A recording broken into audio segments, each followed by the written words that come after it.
I came here in 1987 on a building contract in Port Vila. It was pretty hard not to notice and see how much the Americans had built here, and the Allied forces too. It wasn't just the Americans, it was the New Zealanders were here in a fairly big way as well. It is the biggest base during World War II outside of US mainland and Hawaii. It was the next biggest base in the Pacific. So it was a massive infrastructure. When you walk through the town of Luganville now, beautiful beaches like we're sitting at today, blue holes is a major adventure tourism, the bushwalks and so forth. But as far as like a museum in town, there isn't anything.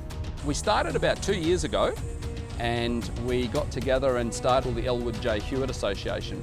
And what we're trying to achieve is not just a little tin shed with a few pieces in it. We want to make a top international, world-recognised architectural building which is based around an oversized Quonset hut. It's a known identity of Santo.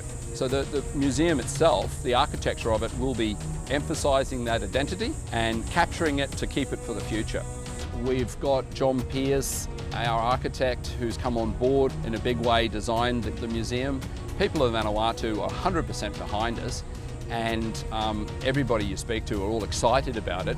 But we've just recently had a milestone and have been granted the land by the Vanuatu government. And it's quite a large site. It's a hectare of land, virtually in the middle of town. It's on the river, and it's basically on an old World War II site.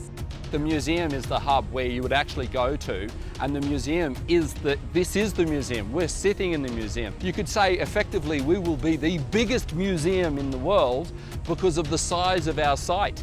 It covers all of the south corner of Santo. You go to the museum as the hub to be able to find out what do you want to look at. Do you want to look at planes under the water? Do you want to look at old airstrips? Do you want to look at sunken ships? Or do you want to look at remnants of hospitals and bunkers? When you go to the museum, then you can have all these. Some of them are walking distance from the museum, some are in like taxi distance and you can drive to the site, and then some of them are the adventure tourism ones where you actually have to track out into the jungle and experience it for yourself. That's the concept of the whole thing. And if you want to take it further, then you can actually go out and see it, feel it, and get that warm fuzzy feeling, if you'd like to say, of standing there where it actually took place.